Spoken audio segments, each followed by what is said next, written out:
بسم اللہ الرحمن الرحیم۔ امتحان نصف السنہ ششماہی امتحان کا پیپر یہ ہے 2017 کا، کلیلہ دمنہ دیوان الحماسہ معلم الانشاء۔ اس کے اندر کل 5 سوالات ہیں، 4 سوالوں کے جواب لکھو، 5واں لازم ہے۔ پہلا سوال ہے مندرجہ ذیل عبارت کا ترجمہ کرو، خط کشیدہ عبارت پر اعراب لگاؤ، بین القوسین کلمات کی صرفی تشریح کرو۔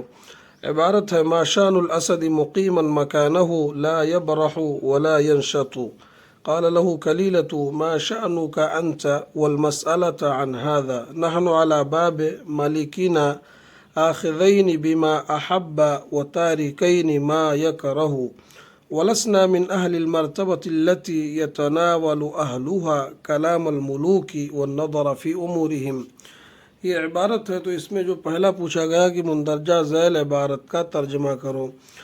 ترجمہ اس کا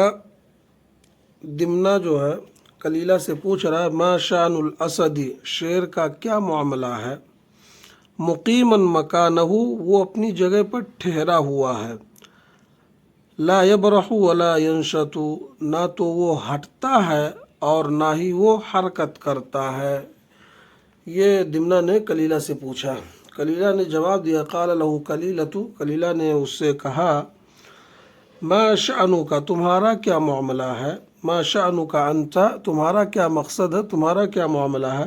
والمسألۃ عن هذا، اور تمہارا یہ سوال پوچھنا کیسا ہے، یا یہ سوال پوچھ کر کے تمہارا کیا مقصد ہے، والمسألۃ عن هذا،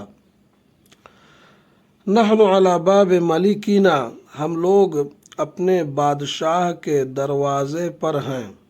آخذین بما احبا، اس چیز کو لیتے ہیں جس کو بادشاہ پسند کرتا ہے، وتارکین ما یکرہ، اور اس چیز کو چھوڑ دیتے ہیں جس کو وہ ناپسند کرتا ہے، یعنی وہ کام کرتے ہیں جو بادشاہ چاہتا ہے اور اس کام سے دور ہو جاتے ہیں جس کو بادشاہ ناپسند کرتا ہے۔ ولسنا من اہل المرتبۃ التی یتناول اہلها، کلیلہ دمنہ کو سمجھا رہا، کہہ رہا ولسنا من اہل المرتبۃ التی، اور ہم لوگ ان لوگوں میں سے نہیں ہیں جو وہ مقام و مرتبہ رکھتے ہیں، ہم لوگ نہیں ہیں ان مقام و مرتبہ رکھنے والوں میں سے جو یتناول اہلہا کلام الملوک، اہلہا میں ہا ضمیر ہے مرجع مرتبہ، یعنی جس مقام و مرتبہ کے لوگ بادشاہوں کی باتوں کو لیتے ہیں، تناولا یا تناول لینا، جو لوگ جس مقام و مرتبہ کے لوگ بادشاہوں کی باتوں کو لیتے ہیں، والنظر فی امورہم، اور ان کے معاملات میں غور و فکر کرتے ہیں، بادشاہوں کی باتوں کو لیتے ہیں، یعنی جو لوگ بادشاہوں سے بات چیت کرتے ہیں، ان سے مشورے کرتے ہیں، ان کے پاس اٹھتے بیٹھتے ہیں، ان لوگوں میں سے ہم لوگ نہیں ہیں۔ تو گویا کہ کلیلہ جو ہے دمنہ کو سمجھا رہا ہے کہ ہم کو جو مقام جو مرتبہ ملا ہوا ہے اسی پر ہم اکتفا کریں، اسی پر بس کریں، اور بادشاہ کا کیا معاملہ ہے، اس کی حالت کیا ہے، کیوں ٹھہرا ہوا، اس میں ہمیں پڑھنے کی ضرورت نہیں ہے۔ تو یہ ہوا ترجمہ۔ اس کے بعد آگے پوچھا عبارت پر اعراب لگا، وہ بھی ہو گیا، بین القوسین کلمات کی صرفی تشریح کرو۔ اب بین القوسین کلمات میں ہے شأن، شأن کے معنی حال، معاملہ، جمع شؤون، مقیماً کے معنی ٹھہرنے والا، اسم فاعل باب افعال، یہاں مقیماً جو ہے یہ حال ہے، حال کی بنا پر منصوب ہے۔ اور دوسرا لا یبرح، لا یبرح ولا ینشط، ولا ینشط، تو یبرح کے معنی حرکت کرنا، ہٹنا، آنا جانا، لا یبرح نہ ہٹنا، نہ حرکت کرنا، نہ آنا جانا، نہیں، فعل مضارع منفی ہے، صیغہ واحد مذکر غائب ہے، باب فتحہ سے۔ اور اس کے بعد بین القوسین لا ینشط، یہ بھی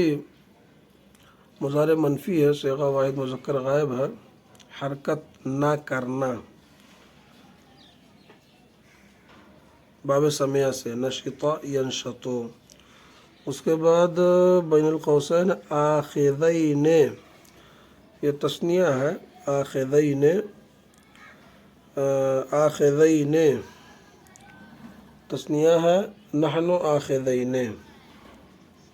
ہم دونوں لیتے ہیں یعنی کام کرتے ہیں۔ بما احبا، احبا ہے فعل ماضی واحد مذکر غائب، باب فعال سے پسند کرنا۔ اس کے بعد کلام، کلام کلمتن کی جمع بات چیت، یہ پہلا سوال ہوا۔ اس کے بعد دوسرا سوال ہے صدقت فیما وصفت غیر انه من لم يركب الاحوال لم ينل الرغائب ومن ترك الامر الذي لعله يبلغ فيه حاجته هيبة ومخافة لما لعله يتوقع فليس ببالغ جسيما۔ یہ عبارت ہے دوسرے سوال کا کی عبارت ہے، اور اس میں پوچھا گیا کہ مندرجہ بالا عبارت کا ترجمہ کرو، قائل کا نام ذکر کرو، خط کشیدہ کلمات جملے میں کیا واقع ہیں وضاحت کرو۔ تو اس عبارت کا پہلے ترجمہ سنیے۔ صدقتا فیما وصفتا، تو سچا ہے اس بیان میں، وصفتا جو تم نے بیان کیا، تو اپنے بات میں اپنے بیان میں سچا ہے۔ غیر انہو، باوجود کی بے شک جو شخص لم یرکب الاحوال، خطروں پر سوار نہیں ہوتا ہے، لم ینل الرغائب، وہ الرغائب پسندیدہ خواہشات کی چیزیں،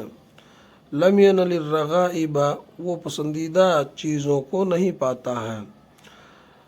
تو سچا ہے اپنے بیان میں، باوجود کی بے شک جو شخص خطروں پر سوار نہیں ہوتا وہ مرغوب پسندیدہ چیزوں کو نہیں پاتا ہے، اور وہ شخص جو کام کو معاملے کو چھوڑ دیتا ہے جس کے بارے میں وہ امید کرتا ہے، یبلغ فیہ حاجتہ، کہ اس میں وہ اپنی ضرورت کو پا لے گا، یعنی جس کام کے بارے میں جس معاملے کے بارے میں اسے امید ہوتی ہے کہ وہ کام و معاملہ کر لے گا، اپنی ضرورت کو پا لے گا، اس کو چھوڑ دیتا ہیبۃ و مخافۃ لما، ڈر کی وجہ سے، خوف کی وجہ سے جو اس میں ہے، اس امید میں لعلہ یتوقع، وہ اس امید میں چھوڑ دیتا کہ وہ بچ جائے گا، فلیس ببالغ جسیما، تو وہ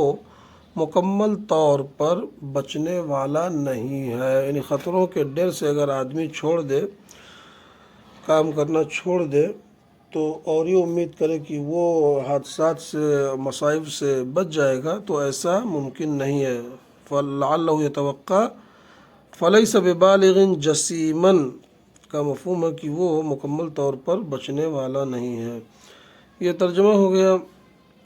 قائل کا نام ذکر کرو، اس کا قائل ہے دمنہ، قال دمنہ، دمنہ نے کہا صدقت فیما وصفت۔ اس سے پہلے کلیلہ نے جب کچھ چیزیں بیان کی، مثال دیا اور روکنے کی کوشش کی، تو اس نے کہا قال کا دمنۃ صدقت فیما وصفت، خط کشیدہ کلمات جملے میں کیا واقع ہیں وضاحت کرو۔ خط لگا ہوا احوال پر، من لم یرکب الاحوال، الاحوال یہ مفعول ہے، یرکب فعل ہے، اس میں ہوا کی ضمیر جو من کی طرف لوٹ رہی وہ فاعل ہے، الاحوال مفعول ہے، حالت نصبی میں ہے۔ اس کے بعد خط لگا ہوا لم ینل الرغائب، رغائب یہ بھی حالت نصبی میں ہے، لم ینل میں ہوا کی ضمیر فاعل ہے، الرغائب یہ حالت نصبی میں ہے، مفعول ہے۔ اس کے بعد خط لگا ہوا ہے مخافتن، ہیبتن و مخافتن، مخافتن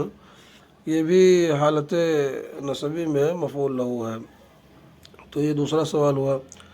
تیسرا سوال ہے مندرجہ ذیل اشعار کا ترجمہ کرو، شاعر کا نام ذکر کرو اور خط کشیدہ کلمات کی صرفی تشریح کرو۔ شعر میں ہے ابلغ شعر ابلغ ابا مسمع عنی مغلغلة وفی العتاب حیات بین اقوامی ادخلت قبلی قوما لم یکن لهم فی الحق ان يدخل الابواب قدامی لو عد قبر وقبر كنت اکرمهم میتا وابعدهم من منزل الذامی فقد جعلت اذا ما حاجتی نزلت بباب دارک ادلوها باقوامی۔ تو مندرجہ ذیل عبارت میں یہ اشعار ہیں، اس میں پوچھا ترجمہ کرو، تو ترجمہ ہے ابلغ ابا مسمعین، ابو مسمع جو ہے یہ نام ہے آدمی کا، اور ابلغ یہ فعل امر ہے، اور مغلغلہ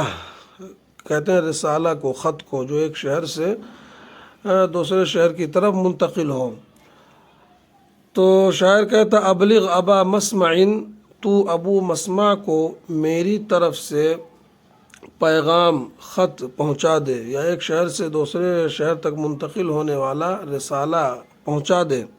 ابلغ ابا مسمع عنی مغلغلة، تو ابو مسمع نامی شخص کو میری طرف سے خط پہنچا دے، پیغام پہنچا دے، رسالہ پہنچا دے۔ وفی العتاب حیات بین اقوامی، اس حال میں کہ سرزنش کرنے میں زندگی ہے لوگوں کے درمیان۔ سرزنش کرنا یعنی ڈانٹنے میں،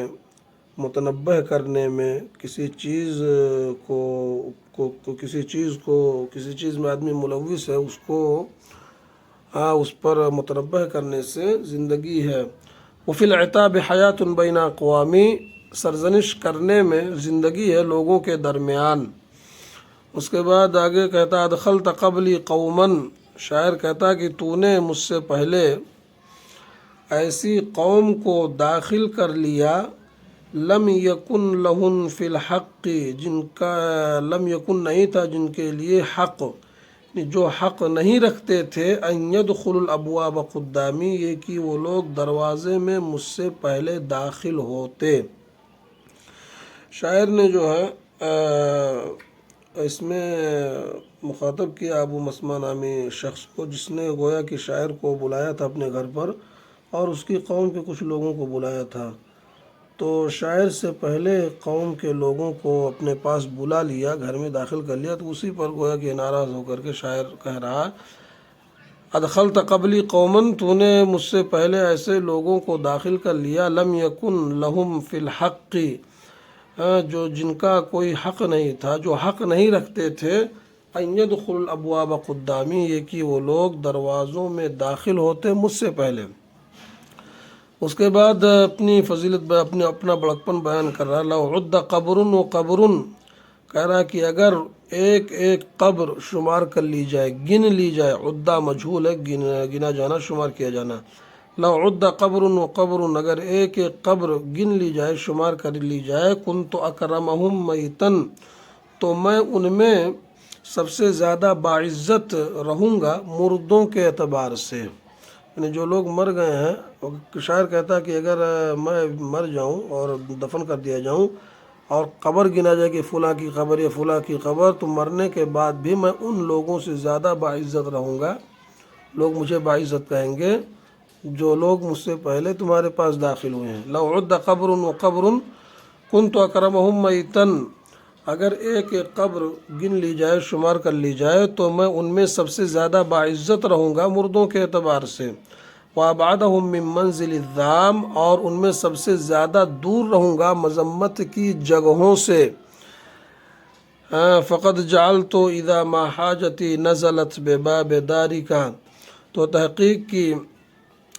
تمہارے اس رویے کی وجہ سے، جو تم نے مجھ سے پہلے لوگوں کو داخل کر لیا، اس کی وجہ سے میں ہو گیا اذا ما حاجتی، ما جو ہے اس میں زائدہ ہے، جعلتو بمعنی سرتو ہے، فقط جعلتو پس تحقیق کی میں ہو گیا، جب میری ضرورت نزلت بباب دارکا، تمہارے گھر کے دروازے پر آئے گی، یعنی اب وہ اپنا ارادہ بتا رہا شاعر کہ میں اب کیا کروں گا، اگر مجھے کوئی ضرورت ہوگی کہ تمہارے پاس آنا پڑے تو میں کیا کروں گا۔ فقط جعلت اذا ما حاجتی نزلت بباب دارک، پس تحقیق کی میں ہو گیا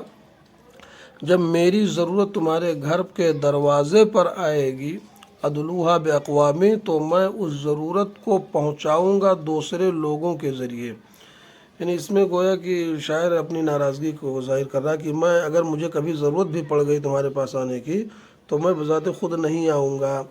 بلکہ دوسروں کو بھیج کر کے اپنی ضرورت بیان کروں گا۔ تو اس میں اپنی ناراضگی ظاہر کر رہا ہے۔ تو یہ ہو گیا ترجمہ۔ اس کے بعد خط کشیدہ کلمات کی شرح کرو۔ اس میں شرح میں مغلغلتاً پر خط لگا ہوا ہے، تو مغلغلتاً رسالہ کو کہتے ہیں جو ایک شہر سے دوسرے شہر تک بھیجا جائے۔ اس کے بعد خط لگا ہوا ہے وفی ادخلت قبلی قوما لم یکن لہم فی الحق، الحق پہ لگا ہوا ہے خط، حق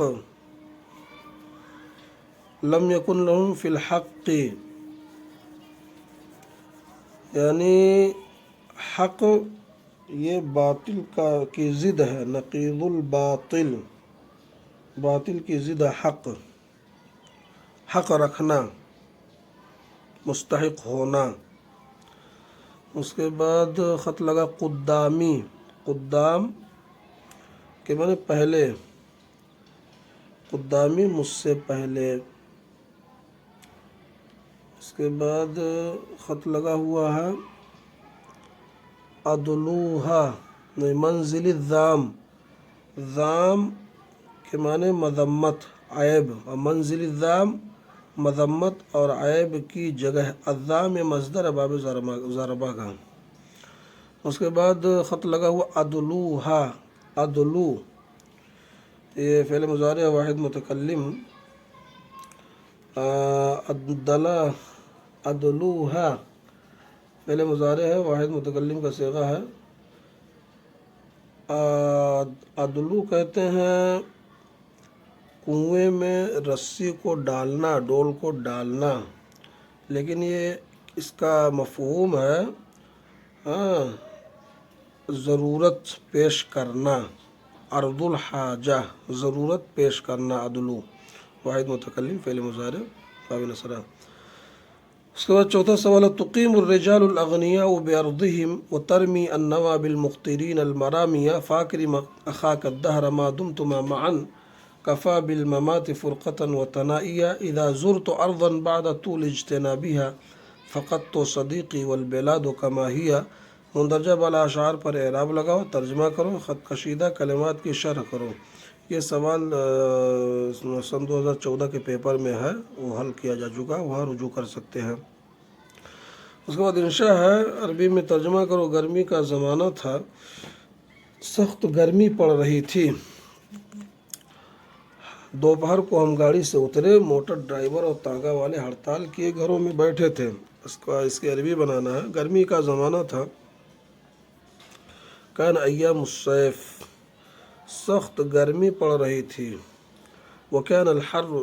شدید، کان الحر شدیدا، دوپہر کو ہم گاڑی سے اترے، نزلنا من السیارۃ الظہیرۃ یا عند الظہیرۃ، دوپہر کے وقت، موٹر ڈرائیور اور تانگا والے ہڑتال کیے گھروں میں بیٹھے تھے، وکان سائق السیارات والعربات جالسین فی بیوتہم ضاربین عن العمل، ضاربین عن العمل، کام سے ہڑتال کیے ہوئے۔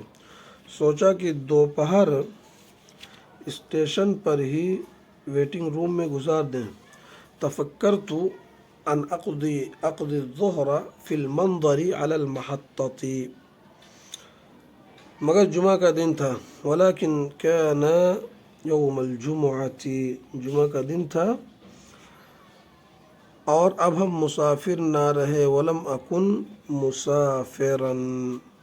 یہ ہے مکمل ہوا سن 2017۔